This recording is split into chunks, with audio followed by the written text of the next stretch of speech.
and they would wear masks on the motorbikes during COVID, but not the helmet. Thai people have this strong concern about. Hello, สวัสดีครับ My name is James, and this is the Real Thailander. In this episode, I'm gonna answer some of the questions that I've been asked quite a lot about Thainess and Thai identity. I'm going to answer these questions based on my own experience of being a Thai person who is 40 years old. So I have 40 years of experience living in this country. The first question that is asked to me is, why did Thai people wear masks during COVID but not helmets? So this is quite a unique and curious scene a lot of people have come across, and it's the scene of Thai people, riding motorbikes, and they would wear masks on the motorbikes during COVID, but not the helmet.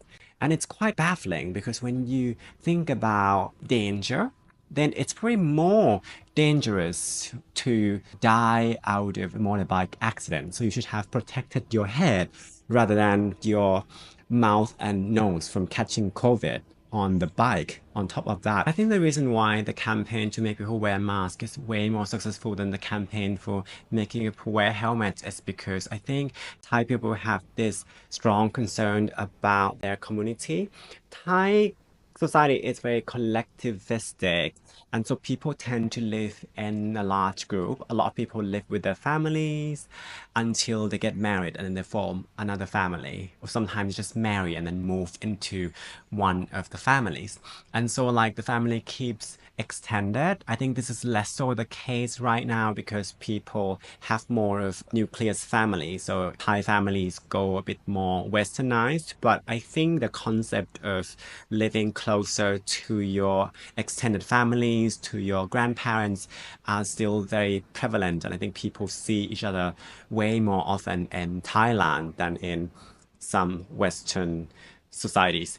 And so I think during COVID time, there is this concern about the older populations, that they are the most vulnerable when it comes to catching COVID and dying from it. I think Thai people also have this sense of respect and gratitude toward the older populations, especially the one inside of their families. So they would feel really bad to be the one who contract COVID and give them to their family members, especially the older ones, and that would lead them to their health downfall. So it's a no-no for them to catch COVID. And so when COVID broke off, you will see a lot of Thai people being very enthusiastic about how to not get COVID. So most people would go around wearing masks, even if it's not yet compulsory, I think at the beginning of it. And then it became compulsory. But then it showed that people were really willing to just start wearing masks so religiously. During the COVID time, I witnessed this quite a unique incident on the SkyTrain in Bangkok. I saw a Thai guy who was calling a Western guy out for not wearing a mask. And I'm not going to go into the politics of it, but I just found it super unique because I think most of the time Thai people tend to be non-confrontational. But in this particular case, this Thai guy felt so strongly about telling this Western guy off for not wearing a mask. Before we move on, I just want to say thank you so much for all of your support. And I just want to say that I want to make this channel as informative, insightful, and as candid as possible. I'm really grateful for being able to do this.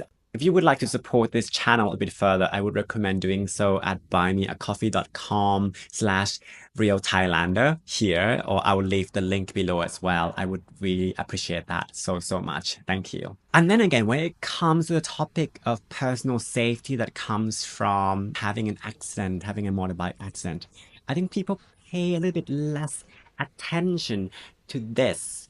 And I think first of all, because the peril, the harm from the motorbike accident is less obvious, that it would affect their family members and their older family members. Like the fact that if they injure themselves or if they die are a concern, but it's much less of an apparent concern than if they were to give COVID to their older family members. And also, I think the fact that Thailand is a predominantly Buddhist country has also played a role in this because I think in Buddhism, there's a concept that comes in a form of reincarnation, that comes in a form of how, energy never ceases to exist, like something.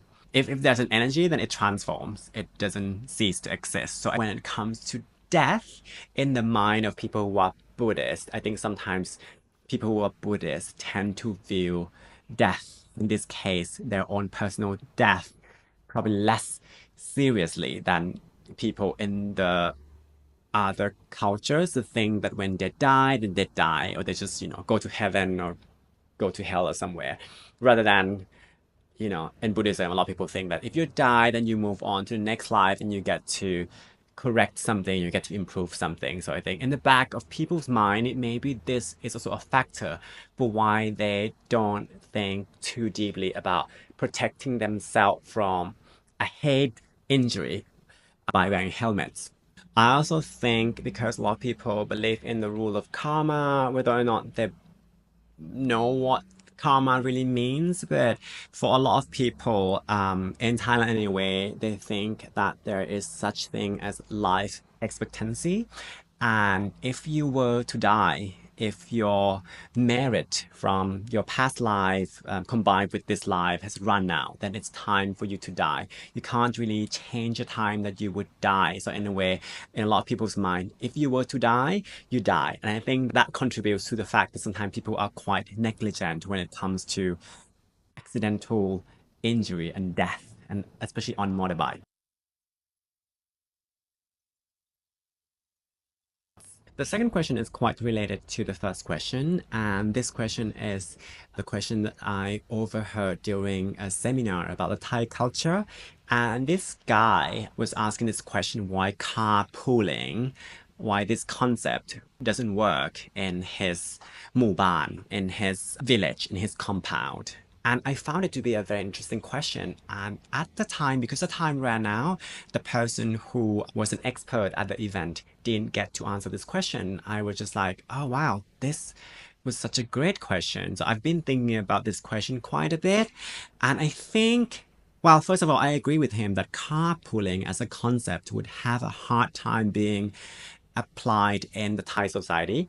And I think the reason for that is because of this one concept called greng jai. The concept of greng jai, the word greng means to be fearful of, to be tense by something, to be afraid of something, and the word jai means hard. So the word greng jai together is this concept that the Thai people are afraid of causing the other person's discomfort by them just being there or by them doing a certain thing. This concept is quite similar to this British concept. Imagine this scenario in the UK, let's say in England, when you have a tray of cookies, and when there's this one last piece of cookie left, I think the people in the UK would be like, "Oh, you have it. Oh, you have it. I shouldn't have it. You should have it." This concept that you are considerate because you are afraid to cause discomfort to other people and also for yourself. The difference between this concept and the Greng Jai concept in Thailand, I think, is because of the fact that the Greng Jai concept in Thailand is linked very much to the social hierarchical nature or culture of Thailand.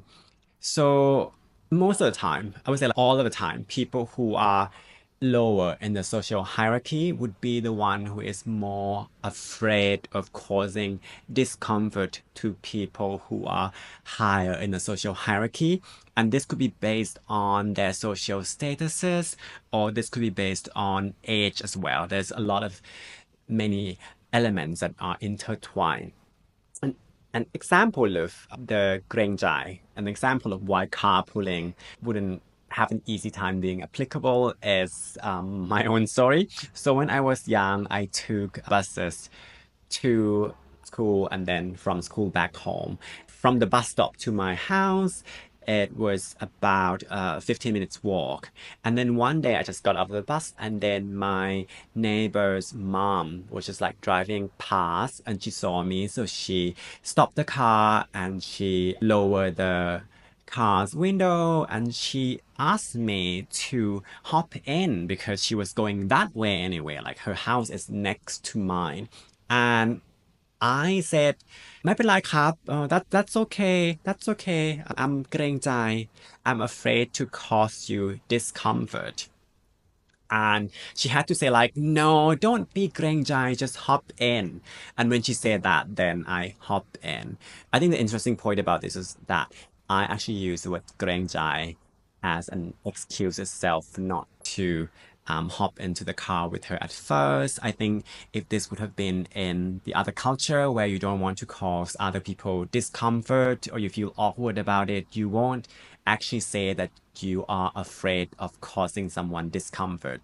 So in Thailand, the word เกรงใจ is a word by itself that you can use as a way to show that you are respectful of their personal space or status. The other way that the word เกรงใจ is applied is when I was at this funeral. So there were this group of men, they were a bit older and they were in a high status in the society. So they were seated at the most front part of the funeral. And then I saw that there is one guy who is an event manager who asked one of the men to give offering to the monk. And I eavesdropped this conversation and he said to the event planner that he wouldn't want to do that, to give the offering to the monk because he is เกรงใจ he is afraid of causing discomfort to the other guy who held a higher social and work status to him and he told the event manager to ask that person to give the offering to the monk instead. So he didn't want to steal his scene and he's very mindful of his status in contrast to the other guy's status. So this is how the word เกรงใจ works as well. You would think about who is higher in the social hierarchy and ladder in that situation and you would not want to steal the limelight from that person. You don't want to make that person feel like they were belittled when they should have been higher up than you. So yeah, I think for all of this reason, because of the social hierarchy, because of the เกรงใจ like being afraid of causing people discomfort, I think carpooling would have probably worked better in Thailand if people are less fixated on this idea that there are social hierarchy. And I think carpooling in general works better in a society where things are more horizontal when it comes to people's identity and how they identify themselves against others. Thank you so much for watching this episode. And if you like this episode, please click the like button. Click subscribe and share and tell your friends about it and leave some comments about what you find interesting. Are there any other things you want me to cover? All right, have a nice day and thank you so much for watching. สวัสดีครับ